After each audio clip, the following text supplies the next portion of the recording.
Namaskar to everybody. I am greatly delighted to be this morning with you at JNU. Namaskar everybody. I am greatly delighted to be this morning at JNU with all of you, where you are running a course on the philosophy department, in the philosophy department. I have been asked to speak today upon the aim of art in Greece and India. Bharat में और Greece में कला का लक्ष्य क्या है, ये हमारा आज का विषय है. So I'll try to say a few things in about 45 to 50 minutes, and the rest of the time we will use for interactions, your questions, etc. I would humbly request you all to show your delightful faces to me so that I feel that I am in your august presence and not just an image or a name. And so we begin with an auspicious prayer. Ganga Taranga Ramaniya Jata Kalapam Gauri Nirantar Vibhushita Vama Bhagam Narayana Priyamananga Madapaharam Varanasi Purapatim Bhaja Vishwanatha. India and Greece, as you know, are among the oldest civilization which provide a very clear evidence of the textual tradition. In terms of archaeology, there are several other civilizations where you find a good deal of archaeological evidence or evidence in terms of rock art, etc. But in terms of proper text, and by proper text I mean texts which form an intellectual tradition, India and Greece are perhaps the only two sources. Of course, Western scholars have imagined, or should we say postulated, a Proto-Indo-European language and culture and whatnot, and they are still discovering as to where it belonged, whether South Russia or North Europe or last somewhere even further. But the texts that in the tradition that can be read and which form a tradition are present in India, the Rig Veda in India and the Homeric texts in Greece. So when as scholars we talk about an intellectual tradition, particularly if you talk in terms of philosophy or formal darshana, then it is essential that we go to works which have defined an intellectual tradition. So, what do the texts of Greece and what do the texts of India tell us about? What was art for them? What did they think of art? Now, one would always see that there was an immense similarity between the two ancient cultures. And till about 1850, people thought that Sanskrit was the primary language which somehow migrated to Europe, out of which ancient Greek came out. But then the view changed later. However, the fact remains that when you read the Homeric texts, and much more when you read, let us say, the later Greek texts, particularly the playwrights, Aeschylus, Sophocles and Euripides, then you find that there was a wonderful similarity in some of the fundamental notions about what is life, what is art, what is culture, etc. And I spent a lot of time in exploring that, and in '94 I published this book, Dramatic Concepts, Greek and Indian, in which I have given a detailed account of not only the similarity between the two theatrical traditions, but also what founded the theatrical tradition. What was the vision, the darshana, the approach of life to life in these two cultures? And there I have demonstrated that there were many fundamental beliefs like interchange between the divine and the human becoming divine, and the divine becoming human, avatar, as we call it in India, and birth and sarcosis, or taking into the flesh in the Greek tradition. You see that the divine takes flesh and sarcosis, it becomes flesh or it becomes earthly. कहने का अर्थ ये है कि जगत जो बनाता है वो जगत बन जाता है। जगत के बनाने वाले ईश्वर में और ईश्वर से बने जगत में बहुत दूरी नहीं है, वो दोनों सर्वथा भिन्न नहीं हैं, वो दोनों एक ही सिक्के के दो पहलू हैं, अगर हम इसको इस तरह से कहें। तो ये एक बहुत एक अवधारणा है जो दोनों संस्कृतियों में थी, और ये इस प्रकार की बहुत सारी अवधारणाएं हैं जो प्राचीन काल में यूनान में, ग्रीस में लोगों के सोच, विचार, जीवन शैली इत्यादि में होती थी। इसीलिए ये इतनी समानताएं हमें देखने को मिलती हैं उनकी कला में भी। तो इसलिए कला के विषय में जो दर्शन बनता है ग्रीस में और भारत में, उसमें भी बहुत सारी समानताएं हैं। There are so many concepts which are almost the same, very much the same, or extremely similar.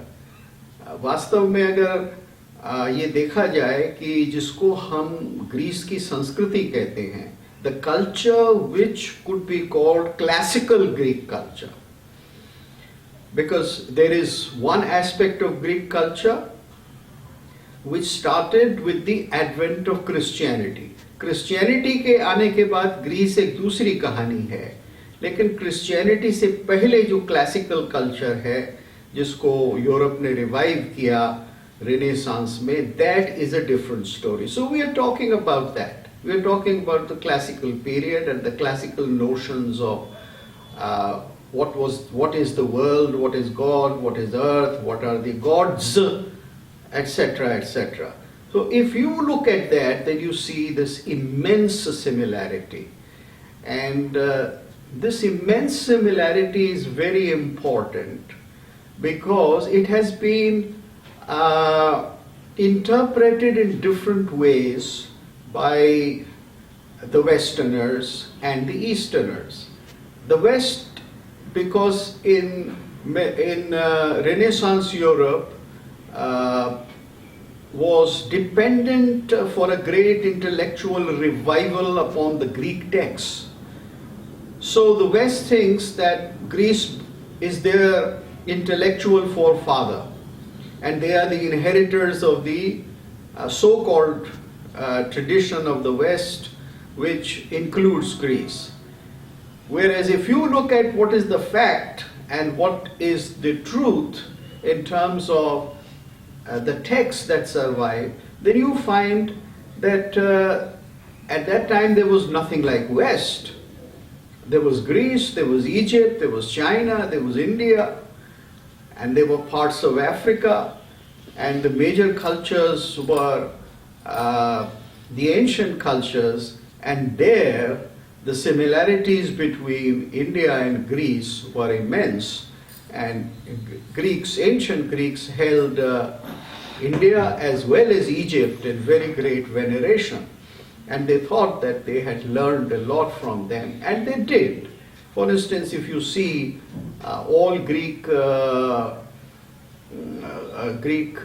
sculpture, then that is entirely modeled upon Egyptian sculpture. Now, having said this, let me come to specifics. विशिष्ट रूप से दोनों दर्शनों के बीच में क्या क्या ऐसा है जो हमको सामान्य मिलता है। तो दो तीन बातें तो मैंने आपसे कही कि दिव्य और मानव इसके बीच में जो अभिन्न संबंध है और जिसका आधार क्या है कि ईश्वर या जगत को बनाने वाला, जिसको ग्रीक में देमियोर्गोस कहते हैं, यानी जिसने उसकी संरचना की, तो उसमें और जो संसार बना है उसमें कोई भेद नहीं है। तो इसलिए आप देखेंगे कि प्राचीन ग्रीक सभ्यता में एक नहीं अनेक देवी देवता हैं, और ये देवी देवता हमारे देवी देवताओं से काफ़ी समानता रखते हैं। उसके ऊपर अधिक बोलने का समय नहीं है, लेकिन एक संकेत करना पर्याप्त है। तो ये जो एक प्राथमिक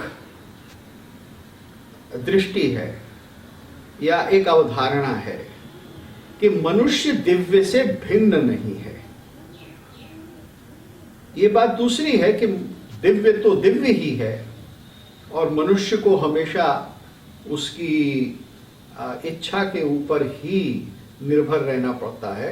ये तो जो भी दिव्य को मानता है, जितनी भी संस्कृतियां मानती हैं वो मानेगी ही, लेकिन संबंध एक अभिन्नता का है। इसके अतिरिक्त आप देखेंगे कि बहुत सारे ऐसे सांस्कृतिक क्रियाकलाप थे जिसमें एक बहुत बड़ी समानता थी। लोग ये समझते थे कि जो भी हमको प्रेरणा मिलती है, जो भी हमको एक अद्भुत शक्ति मिलती है किसी रचना की, तो वो हमारी नहीं होती, वो हमको प्राप्त होती है। और वो एक प्रकार की, जैसे हमारे यहाँ प्रतिभा कहते हैं, इस तरह से ग्रीक भाषा में उसको मीनोस कहा जाता था, कि वो एक बहुत बड़ा इंस्पिरेशन होता था जो दिव्य से प्राप्त होता था। और वो दिव्य से प्राप्त होता था सिर्फ कविता करने के लिए नहीं, वो किसी भी प्रकार की शक्ति के लिए। जो भी शक्ति है वो दिव्य से ही हमें मिलती है। वॉट एवर एनर्जी और वॉट एवर इंस्पिरेशन और whatever power that we have is something which is divine, and lack of that power, now this is important to understand, lack of that power is death, that is mortality. Lack of that power is pollution. यानी यहां एक बहुत बड़ा फर्क है इब्राहिमी और Greek अवधारणा में। ये पाप क्या है? पाप का अर्थ है कि दिव्य की शक्ति का लोप हो जाना। तो निर्बल जो हो गया, जिसमें वो दिव्यता नहीं रही, जिसमें दिव्यांश नहीं रहा, वो दूषित हो गया। तो प्रदूषण वो है।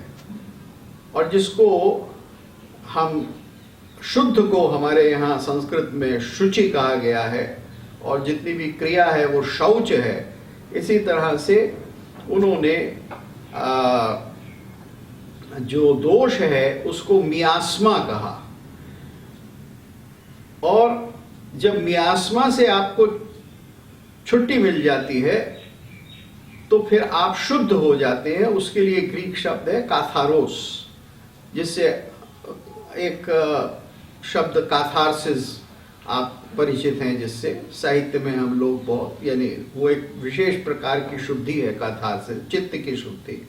तो काथारोस, तो दिव्य के सानिध्य से ही हम शुद्ध हैं, और दिव्य के लोप से या उसकी शक्ति के लोप से हम अशुद्ध हैं। तो यहां पाप पुण्य की जो व्याख्या है वो इस प्रकार से है। वो पाप पुण्य की व्याख्या अवज्ञा में नहीं है, डिसोबीडियंस में नहीं है। इब्राहिमी विचार में पाप का प्रारंभ होता है डिसोबीडियंस से, यानी आपने ईश्वर का आदेश ना माना, और आपने नहीं माना तो इसलिए आप पाप के भागी हुए और आपको प्रताड़ित किया गया, और फिर उसके लिए प्रायश्चित या तो है ही नहीं, और है तो वो आपको प्रायश्चित करना पड़ेगा, अथवा ईश्वर के बेटे ईसा की शरण लेनी पड़ेगी, या ईश्वर के द्वारा भेजे गए रसूल मोहम्मद की शरण लेनी पड़ेगी। तो ये विचारधारा से भिन्न है कि यहां बीच में कोई नहीं है, आप हैं और देवता है, और उसका आपके अंदर अंश आता है तो दिव्यता आती है, और वो निरंतर रहती है, तरह तरह से रहती है। वो मनुष्यों में ही नहीं रहती, वो पशु में, पक्षी में, प्राणी में, पेड़ में, सब में रहती है। तो इसलिए जितनी भी चीजें हैं वो सब दिव्य से ओतप्रोत हैं, ये हमको समझना है। तो अब ये बातें जो कि अवधारणाएं थी, वास्तविक अवधारणाएं थी प्राचीन काल में ग्रीस में लोगों की, वो आगे चलकर जब यूरोप ने ग्रीस का अध्ययन किया तो उन अवधारणाओं को माना तो, समझा तो, लेकिन उनको गौण कर दिया और ये सोचा कि ग्रीक्स जो थे वो तो केवल वैज्ञानिक प्रकृति के लोग थे, वो तो केवल तर्क वितर्क के अंदर ही माहिर थे, और उन्होंने जिस संस्कृति का विकास किया वो विश्व में पहली संस्कृति थी जो तर्क या साइंस या इन्वेंशन के आधार पर चलती थी। तो ये जितनी भी यूरोप की अवधारणाएं थी, ये वास्तव में एक प्रकार का आत्मसम्मोहन था। वो जो स्वयं करना चाहते थे, यानी विज्ञान में आगे बढ़कर टेक्नोलॉजी में इन्वेंशन, और फिर उसका प्रयोग करके बाकी सारी दुनिया के लोगों के ऊपर अधिकार या कॉलोनाइजेशन, उस दृष्टि को लेकर उन्होंने ये माना कि प्राचीन यूनान के लोग भी ऐसे ही थे। This is what the ancient Greeks were like. They were colonizers, they were scientific people, they were rational people. This is what was the discourse which was constructed excuse me, in the West, primarily from 18th century onwards, and especially in the 19th century when colonialism became the order of the day for European powers. तो इसको हमें समझना है। इसलिए जब आप उनकी वास्तविक अवधारणाओं पर जाएंगे तो आपको वहां बहुत कुछ और मिलेगा, और आप देखेंगे कि कला उनके लिए फिर कुछ और है, और कला और कलाकार और कला का उपयोग समाज में कैसे होगा और किस लिए होगा, इसकी अवधारणा हमको फिर एक दूसरे ढंग से देखने को मिलती है। अब कला से संबंधित यूनान में जो ग्रंथ हैं वो अधिक नहीं है। In India we have a whole line of texts beginning with the Natya Shastra of Bharat Muni, and then of course going on to various other texts, and there are dozens of texts right up to almost up to late 19th century, which could be called texts on Natya, Sangeet, etc., etc., and which could be called texts of aesthetics, and which give us a very detailed account of the theory beginning with the Rasa Prakarana or the Rasa Sutra of Bharat Muni, right up to modern times, and then dozens of vyakhyas and analysis of it. Now, in Greece, we don't have such a wide analysis of art in one or two texts. What we find is stray references at various times among various thinkers. But texts specific to art is primarily one, and that is the Poetics of Aristotle. In Greek it is called peripoetiki, that is about, peri means around, poetics or poetiki. So around poetry or around creation, because the word poetiki or poetics as it is translated into English does not mean poetry, it means creation, making. रचना उसका अर्थ है, या संरचना, making, that is, so how to make, how to create, and therefore create not only through words but create through various mediums, not just the oral medium, but the medium of line, the medium of color, the medium of sign, the medium of symbol, संकेत या लिंग जिसको हम कहते हैं, ये सारी चीजें रचना का, संरचना का साधन है, और इन सब से रचना होती है या काव्य रचना होती है. तो काव्य का उनके यहाँ भी एक बहुत व्यापक अर्थ है. जस्ट एज नाटक इज काव्य इन इंडिया, काव्येषु नाटकम रम्यम, we make natak or theatre part of it, and Natya Shastra includes all the various arts. So we have this unity in India, and there is that similar, exactly the same kind of unity in Greece also. Now, the primary text, as I said about this, is Aristotle's Poetics. Aristotle's Poetics is not a very big text. Most people think what is now available is only part of the whole, that quite a bit of it has been lost, and this seems it's true. So we have to imagine what the whole must have been like. Whereas in India we have a huge number of texts. The primary text, Natya Shastra itself, is 6,000 verses. So there is a massive detail about everything. Unlike that, we have a statement of certain principles or concepts which are given to us in Peripoetiki or the Poetics of Aristotle. Now, Aristotle, as was very common in ancient times, based his thinking upon his master, his guru, Platon or Plato. And Plato had observations about art which don't belong to a single text, but which belongs to 3, 4, 5 texts, because he is mentioning these things in the context of philosophy. Plato did not write a single work about art. So he made references to art, or what is music, or what is poetry, or what is drama in different texts. And it is by putting them all together that we get a picture of what the guru believed, that is Plato believed, and what the disciple believed.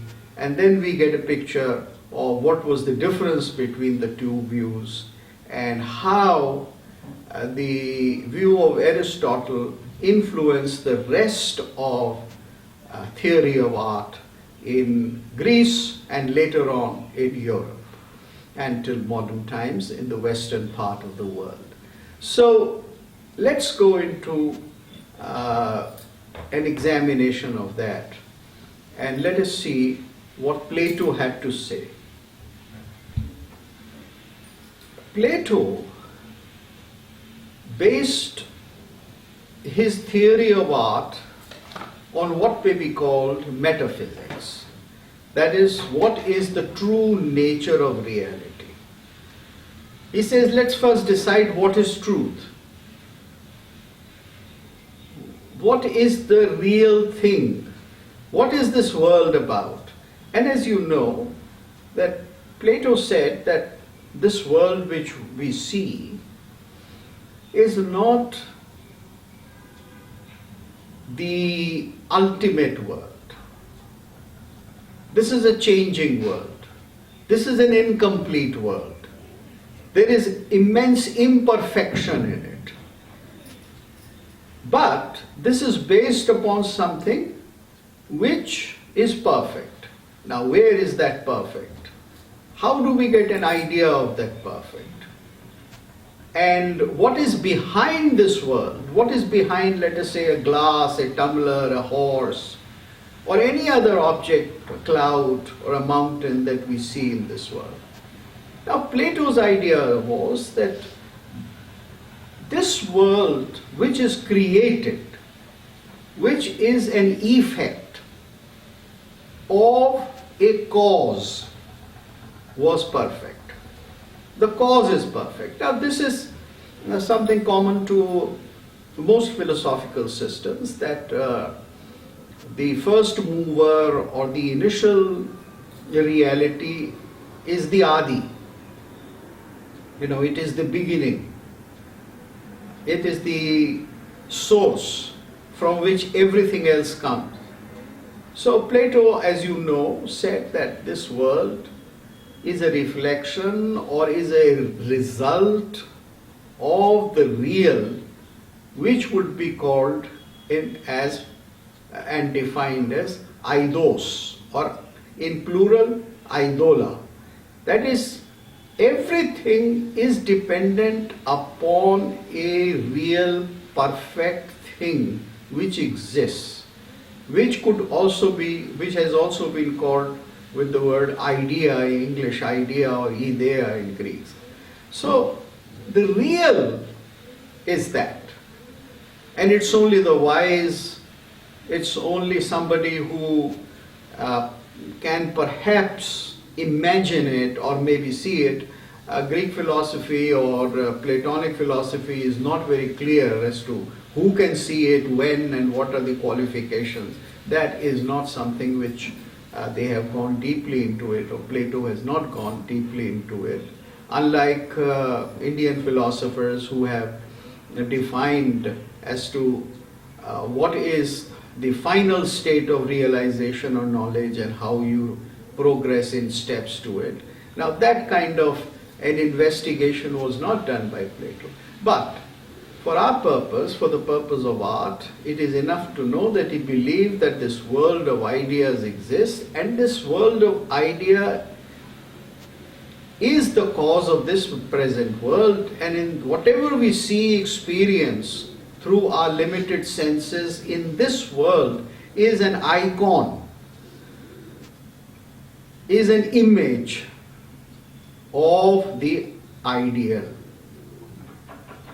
The artist sees this world and then again recreates. Then he recreates, and it is about this recreation that he makes something, and that act of making is called mimesis. That's the Greek word, mimesis, which is translated into English as imitation. Now, in the European context, imitation always means a copy, but for the Greeks it did not. Imitation means that when you create something from the idea into an icon, and from an icon into an icon of art, through pencil, through plastic, through mud or whatever, through sculpture, then what you create is something which is twice removed from the original. तो तात्विक रूप में idea है, इडिया है हमारे सामने, और ये संसार उसका एक आइकॉन है, और उस आइकॉन को देखकर हम अपना कलात्मक आइकॉन बनाते हैं। तो मैंने अगर चित्र में एक तुरग बनाया तो ये चित्र तुरग को देखकर बनाया, लेकिन ये तुरग भी बना है एक तुरग के इडेया से, एक आइडियल फॉर्म से। उसको फॉर्म भी अंग्रेजी में कह दिया गया है। तो इडेया से आइकॉन तुरग का बना, और उस तुरग को देखकर मैंने चित्र तुरग बनाया। तो इमिटेशन जो है वो केवल नकल नहीं है, वो act of creation. This is something we have to understand. Imitation का, मिमीसिस का अर्थ यहां है एक्ट ऑफ क्रिएशन। तो कवि जैसे संसार की एक काव्य, एक रचना है, संरचना है। भारत में भी ये माना गया है कि कवि ब्रह्मा स्वरूप है, ब्रह्मा स्वरूप है या ब्रह्मा से साम्य रखता है, वो पुनर्सृष्टि करता है, कवि भी सृष्टा है। तो इसी तरह से यूनान में भी ये बात मानी गई है कि कवि भी या कलाकार भी या पेंटर भी या संगीतकार भी वो एक सृष्टा है। तो अब आप देखिए कि ये एक कितनी बड़ी समानता है, और ये एक कितनी बड़ी साधारण से शब्द का संस्कृत में रूप में प्रयोग करते हुए साधारणता है। एक दोनों में एक ही बात कही गई है, दोनों परंपराओं में। तो ये प्लेटो का विचार था, और प्लेटो ने इमिटेशन के लिए, मिमीसिस के लिए सिर्फ मिमीसिस शब्द ही नहीं प्रयोग किया, उसमें और भी शब्द आते हैं, जैसे मिथेक्सिस, यानी बहुत उसके निकट होना, दो चीजों को मिला देना। जैसे हम संस्कृत में उदाहरण देते हैं शशशृंग, the horn of a rabbit, यानी वो एक कल्पनात्मक मिथेक्सिस या मिलाना है ना। और उसके लिए दूसरा शब्द है होमियोसिस, कि किसी चीज को बहुत कुछ वैसा ही बनाना जैसी कि वो हमको चर्म चक्षुओं से दिख रही है। और एक और दूसरा शब्द है पाराप्लीजिया, यानी उसकी संपूर्णता में उसको वैसा ही कर देना जैसा हमको नजर आ रहा है। लेकिन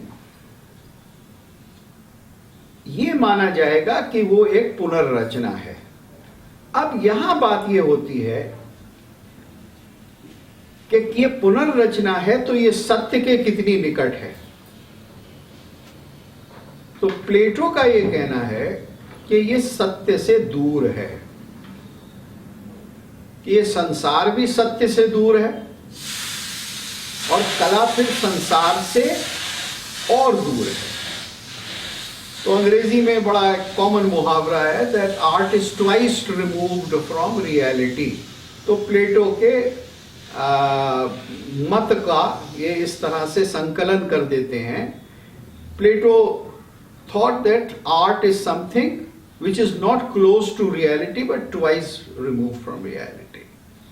अब समझना ये है कि प्लेटो ने जो इसको ये कहा कि ये दो कदम पीछे है या ये भिन्नता में आ गया है, तो ये इस प्रकार से इसको नहीं लेना है कि जैसे हम वेदांत में लेते हैं कि ब्रह्म सत्य और जगन मिथ्या, इस तरह से नहीं लेना है। इसका अर्थ दूसरा है। इसका अर्थ ये है कि वो वैसा हो नहीं सकता, वो उससे भिन्न है, वो उसके साथ सामने में रहता है, वो उससे अलग नहीं है। लेकिन उसको देखकर हम वहां तक पहुंच जाएंगे ये आवश्यक नहीं है। तो इसलिए प्लेटो में कला सत्य के अन्वेषण का द्वार नहीं है। Art is not the road to discovering truth in Plato,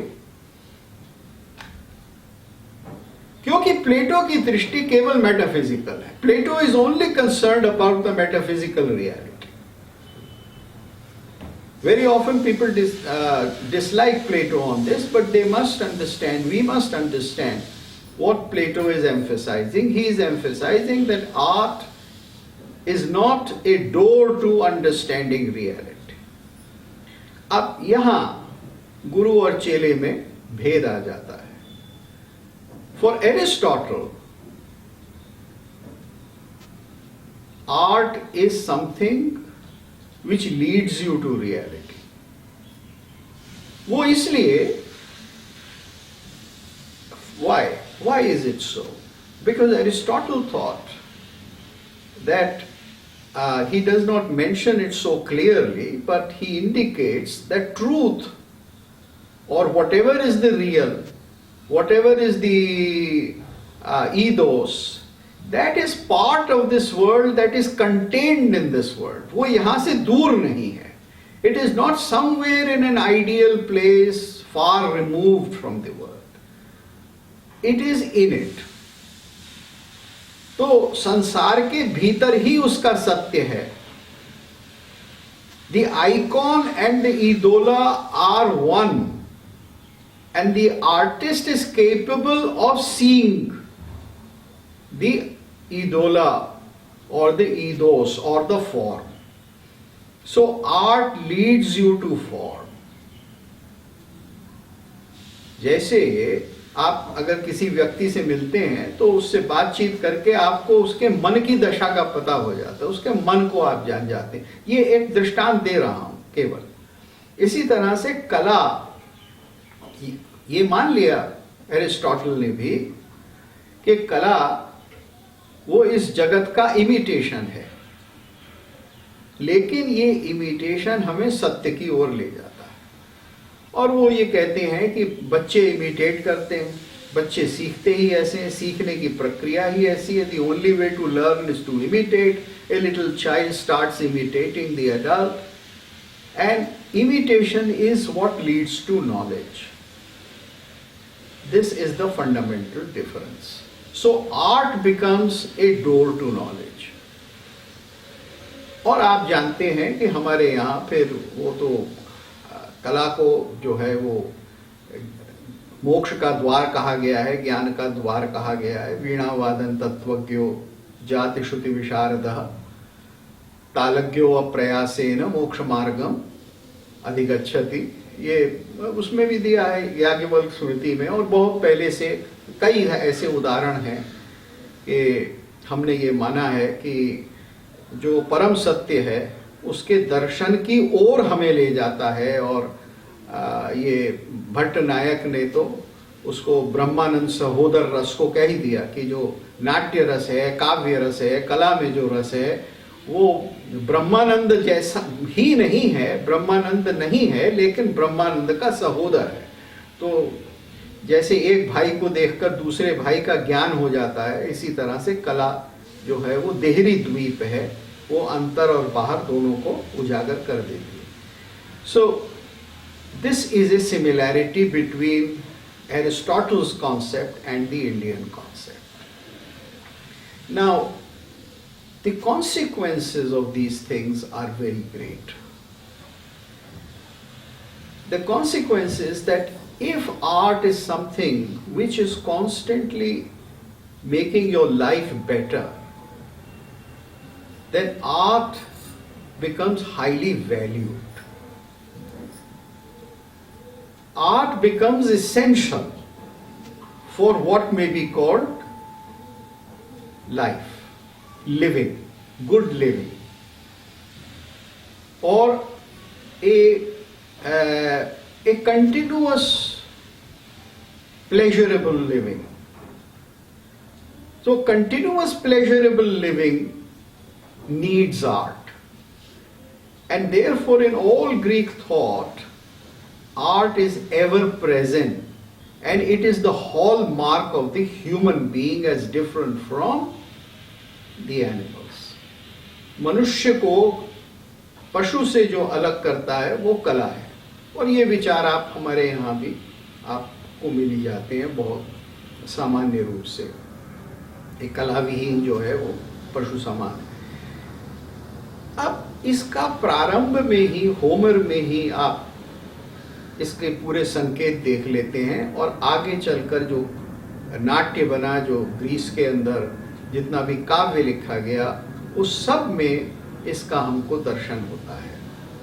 क्योंकि कला से हम सीख रहे हैं, कला से हम जीवन को श्रेष्ठ बना रहे हैं, और कला ही जो है वो हमें सत्य की ओर ले जा रही है। Therefore it becomes essential for everything. प्लेटो के लिए जो कला थी या जो सृष्टि थी, वो केवल, या जो मेकिंग थी, जिसको हम ये कहेंगे कि क्रिएशन थी, वो केवल कलात्मक क्रिएशन ही नहीं थी। प्लेटो के लिए क्रिएशन जैसे राज्य का बनाना, राज्य का निर्माण करना, अर्थशास्त्र जिसको हम कहते हैं, अर्थशास्त्र बनाना, ये उच्चतम कला थी। तो इसलिए राजा और राजा के साथ ज्ञानी या मुनि, क्योंकि वो राजा यानी ब्राह्म और क्षात्र संगम को प्लेटो जो है वो सर्वश्रेष्ठ मानता है। तो उसका कार्य क्या था? उसका कार्य यह था कि एक ऐसी संरचना करना, एक ऐसे राज्य की संरचना करना या स्टेट की संरचना करना जो कि सर्व दृष्टि से श्रेष्ठतम हो, ये सबसे बड़ी कला थी। So the greatest artist for Plato was the philosopher king, क्योंकि वो एक ऐसा राज्य बनाएगा कि जिसमें सब कुछ मिलेगा। और उसमें प्लेटो ने कहा कि ये जो भावनाओं को बहुत उत्तेजित कर देता है कलाकार, ये शायद इतना अच्छा नहीं है हमारे स्टेट में रहने वाला। तो प्लेटो का कुछ ऐसा विचार था कि भावना को और भावनाओं को उत्तेजित करने वाले कलाकार जो हैं, वो सोचने से और अनवीक्षिकी से, विचार से हमको दूर कर देते हैं। So because the artist is not a primary thinker, therefore he is to be kept at a distance और आउट। तो ये एक भेद है। हमेशा आप ये देखेंगे that Plato is somebody who suspects art and suspects emotion and strong emotion, but on the contrary Aristotle is somebody who believes that it is emotion and it is an emotional upsurge that leads to aesthetic pleasure. उसके अंदर ही आपको pleasure मिलता है। Pleasure का अर्थ, उन्होंने pleasure के लिए जिस शब्द का प्रयोग किया है वो है हीदोनी, यानी वो कहते हैं कि आपको कला में एक विशिष्ट प्लेजर मिलता है। उसके लिए ग्रीक शब्द है इकिया हीदोनी, यानी प्रॉपर प्लेजर। तो ट्रेजेडी में एक प्रॉपर प्लेजर मिलेगा, कॉमेडी में एक प्रॉपर प्लेजर मिलेगा, कला में आपको वो एक विशिष्ट प्रकार का रसास्वादन, वो भी मानते हैं कि वो आपको कला में होगा, और वही उसका पर्पस है, और उसी के द्वारा विरेचन या कथारसिस होता है। सो इट इज इक्विया हीदोनी, the pleasure of art which along with other things in art leads to catharsis or a purification of emotion. अब ये purification of emotion का विचार जो एरिस्टोटल में है, this whole idea of purgation of emotion or catharsis as it is called, purification, is something not dissimilar in India, because as Bhattanayak said that rasa becomes possible only with sattvodrek. सत्वोद्रेक नहीं होगा तो रस नहीं होगा, क्योंकि जब वो ये कहते हैं कि भाव के द्वारा ही जो भोग्य है कला में, जब वो ही देखा जाएगा तो उस सत्व के उद्रेक से ही रस की प्राप्ति होगी। ये उनका भट्टनायक का भी सिद्धांत है। तो इस प्रकार से सत्व का उद्रेक, क्योंकि सत्व के उद्रेक के बिना जो पूरा भारतीय भावना शास्त्र है या जो पूरा नाट्य शास्त्र का आधार है कि किस तरह से कला में भावन होता है और स्थायी भाव ही रस में परिवर्तित, स्थायिनो एव रसत्वम आपनुवन्ति, तो वो केवल एक सात्विक प्रक्रिया से ही होते हैं। तो आप ये एक दूसरी समानता देखते हैं एरिस्टोटल के और भट्टनायक के बीच में, कि भावना का उद्रेक अच्छा है क्योंकि उससे सत्व की प्राप्ति से रस मिलता है। रस जो है वो ब्रह्मानंद सहोदय है, ये भारतीय दृष्टि है। और ग्रीक दृष्टि है कि कथारसिस से, भावना की शुद्धि से, कथारसिस से, विरेचन से ही आपको स्वास्थ्य मिलता है और ईकिया हीदोनी या एक प्रॉपर प्लेजर मिलता है, कला का प्लेजर मिलता है। वहां ये नहीं कहा गया है कि कला में जो आनंद है या जो रस है या जो उनकी भाषा में उसको आस्वाद की प्रक्रिया है वो दिव्य है, ऐसा नहीं कहा गया है, या दिव्य का दर्शन कराती है। वो उस धरातल पर नहीं जाते, हम जाते हैं, हमारी परंपरा में जाते हैं, लेकिन वो आपको एक अद्भुत अनुभव अवश्य कराते। तो जो प्रॉपर प्लेजर टू ट्रेजेडी है या ईकिया हीदोनी है वो विलक्षण है। अब विलक्षण शब्द का प्रयोग हम संस्कृत से लेकर या अपनी परंपरा से कर रहे हैं। विलक्षण के अब बहुत सारे अर्थ हैं, हमारे यहाँ शास्त्रकारों ने किए हैं, शंकोक इत्यादि ने, कि रस कैसे विलक्षण है, उसको छोड़िए, लेकिन है विलक्षण, ऐसा वो मानते हैं। तो ये फिर माना गया कि कला जो है वो संस्कृति को उद्भासित कर देती है, वो मनुष्य के जीवन को अर्थवान बनाती है और वो आवश्यक है। तो ये आप इन दोनों प्राचीन संस्कृतियों में देखते हैं। अब जब आप ये देखेंगे और जब आप ये देखेंगे कि दिव्य जो है वो पृथ्वी पर प्रकट होता है और अवतरित होता है, तो उसका चरित्र चित्रण, उसको जिस तरह से वो पृथ्वी पर प्रकट, यानी देवी देवता आते हैं, स्त्रियों में संतान उत्पत्ति भी कर देते हैं, ये दोनों संस्कृतियों में आप देखते हैं। तो उन कहानियों का कहना और उन कहानियों का मंचन रंगमंच पर होता है। तो जिस तरह से देवता का अवतार संसार में माना जाता है यूनान में, ऐसे ही उसका अवतार रंग पर भी माना जाता है, थिएटर में भी माना जाता है, थिएट्रॉन में भी माना जाता है। तो आप देखेंगे कि अधिकांश नाट्य जो प्राचीन नाटक हैं यूनान के, तो उसमें देवी देवता चरित्र रूप में प्रकट होते हैं। जैसे हिप्पोलूटस एक नाटक है, तो उसमें सबसे पहले जो काम की देवी है एफ्रोडाइटी, वो आती है और वो कहती है कि अरे ये हिप्पोलूटस जो है तो बड़ा दुष्ट है, ये तो ब्रह्मचारी बना हुआ है, ये तो काम को और मेरी शक्ति को मानता ही नहीं है, ये तो ब्रह्मचर्य में ही लगा रहता है, मैं इसे विनष्ट कर दूंगी, इसको जीने का कोई अधिकार ही नहीं है। तो फिर वो सारा नाटक कैसे हिप्पोलूटस का अंत होता है वो फिर खेला जाता है। तो आप ये देखेंगे कि इस प्रकार से कथा में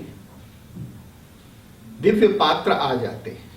तो हमारे यहाँ तो इसको और बहुत विस्तार से किया गया है। 10 रूपकों में कुछ रूपक ऐसे हैं कि जिसमें केवल दिव्य लोग होंगे, यानी स्वर्ग के देव दानव इत्यादि होंगे, समअवकार डिम इत्यादि में।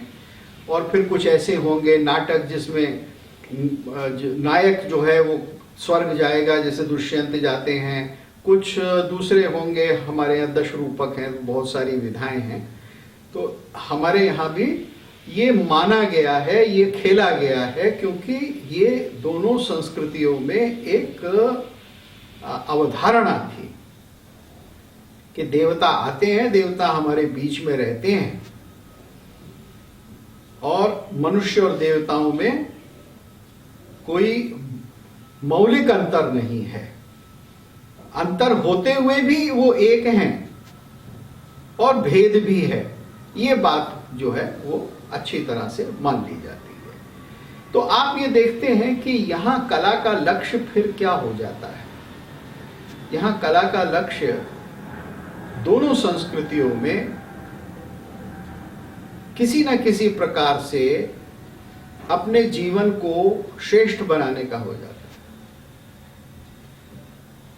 अब भारतीय भाषाओं में या भारतीय दर्शन में ये कह दिया गया कि कला पुरुषार्थ का साधन है, तो वो धर्म अर्थ काम मोक्ष देने वाला है। और वहां उन्होंने कहा कि गुड लिविंग के लिए, अनइंटरप्टेड प्लेजर के लिए, या एक बहुत ही अच्छी प्रकार की जीवन पद्धति के लिए कला आवश्यक है। और एरिस्टोटल ने उसके लिए जिस शब्द का प्रयोग किया है वो है यूलेविया, यानी आप इसका इस तरह से, ये अनइंटरप्टेड प्लेजर है। वो अनइंटरप्टेड प्लेजर किसे होगा? जो ज्ञानी होगा, जो कलावंत होगा।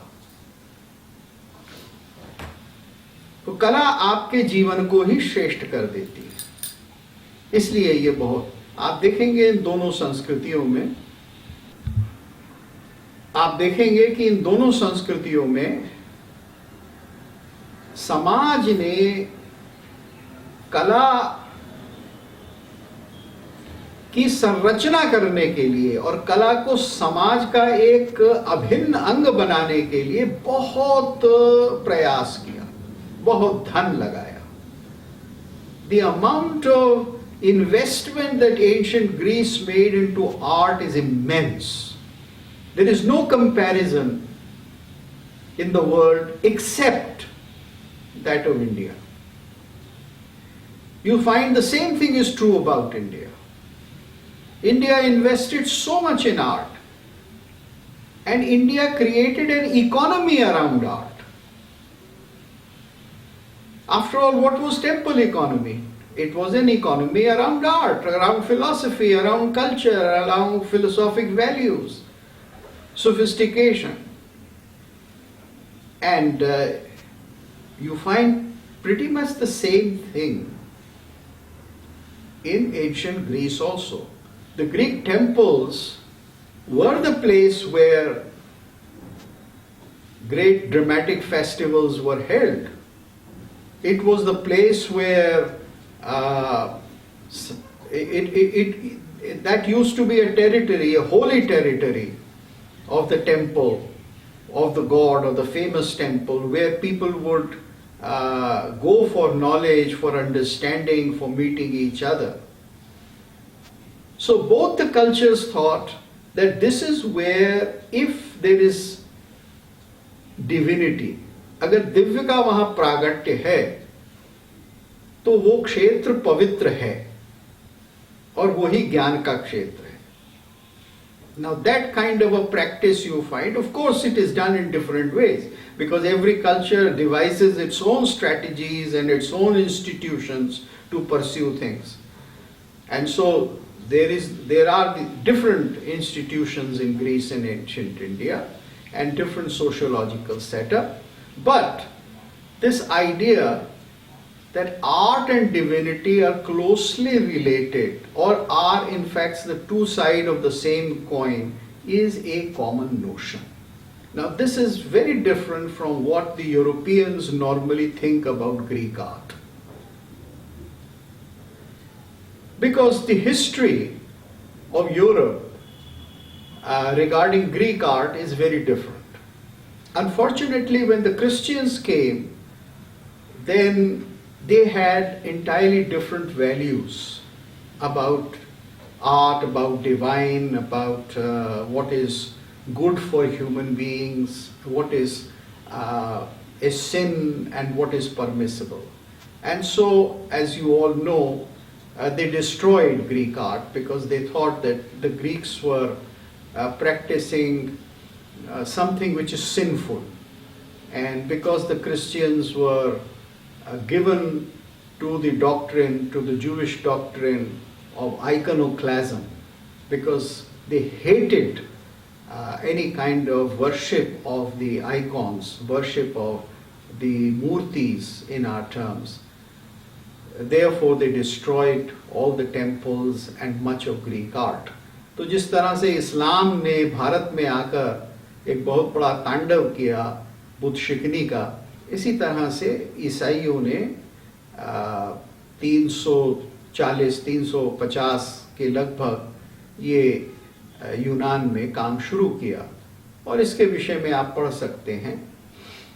पश्चिम के लोग इसके बारे में बहुत लिख चुके हैं स्वयं, लेकिन वो एक ग्रीस के साथ जो दुर्घटना हुई वो वैचारिक कारणों के कारण थी, और उसमें एक बहुत बड़ा जो परिवर्तन फिर ग्रीस में हुआ, वो परिवर्तन आज भी हमको नजर आता है कि ग्रीक्स जो हैं वो क्रिश्चियन कंट्री हैं, लेकिन ग्रीक्स ने अपना प्री क्रिश्चियन पास्ट जो था वो भूला नहीं। So if you go to Greece today, then you would find that they are as proud of their pre-Christian past as they are proud of their Christian tradition. As a matter of fact, slowly and slowly, as Christianity is waning away in Europe, people are becoming more and more aware of the pre-Christian Greece. So, this is the story there in terms of cultural practices and preferences. And we have a slightly different story here in India. But looking at ancient Greece and ancient India, we find that the pursuit of art was the most essential thing. And it was part of any kind of cultured endeavor, big or small. So, thank you very much for a patient listening, and I'll be happy now to take questions. आपका प्रश्न है कि जो लोग कला में या मूर्ति कला में या मूर्ति पूजा में या इससे संबंधित कार्य में विश्वास नहीं करते, उनको हम कैसे समझाएं। तो इसमें ऐसा है कि जो दर्शन है उन लोगों का जो इस दर्शन के अनुसार जीते आ रहे हैं, जी रहे हैं, और जिनकी संस्कृतियां बनी हैं। यानी अगर आप यहूदी, ईसाई और इस्लाम इन तीन को छोड़ दें तो बाकी सारा संसार जो है वो मूर्ति पूजा के इतिहास में रहा है। तो अगर हम इन सब संस्कृतियों के दर्शन को और व्यवहार को समझाएं तो लोगों की समझ में आएगा। अब ये आवश्यक नहीं है सबकी समझ में आए, क्योंकि मतांतर तो हमेशा चलते रहते हैं और अंत तक सृष्टि के चलते ही रहेंगे। लेकिन हम ये बता सकते हैं कि दर्शन क्या है, दृष्टि क्या है। हाँ जी, अगला प्रश्न लेते हैं।